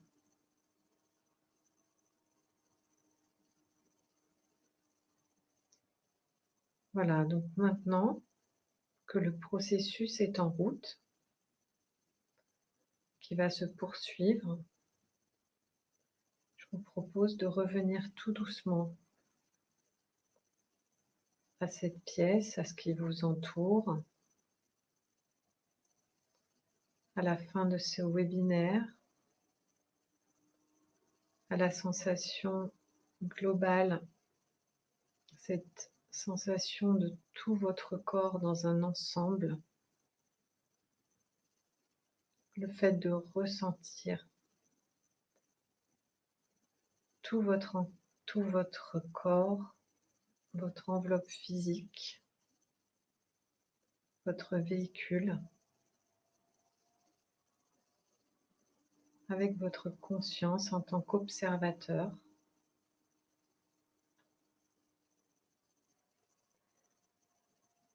Et pour les minutes qui viennent et les heures qui viennent, de garder une partie de votre attention dans cette capacité d'observation, dans l'observateur qui est en vous.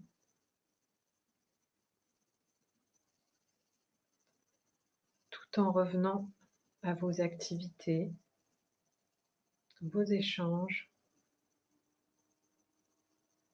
vos dialogues,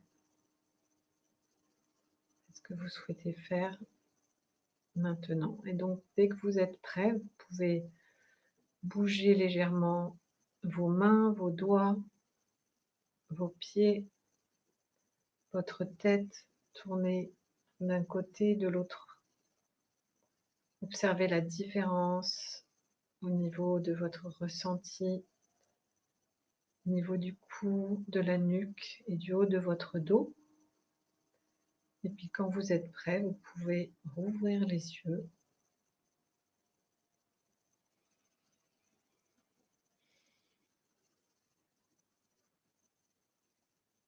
Voilà. Et si vous avez des choses que vous souhaitez partager, ce que vous avez ressenti, ou si vous voulez juste rester dans cet état de détente et de relaxation, c'est bien aussi.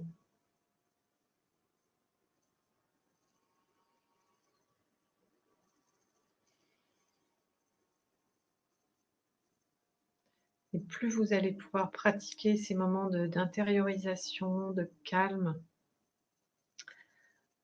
plus vous allez avoir accès à votre guidance intérieure, aux réponses que vous attendez, aux solutions, parce que tout est déjà en vous et le support que je vous propose au travers du livre audio et des exercices, ce n'est qu'un support, c'est un révélateur. Mais les réponses, elles sont à l'intérieur de vous.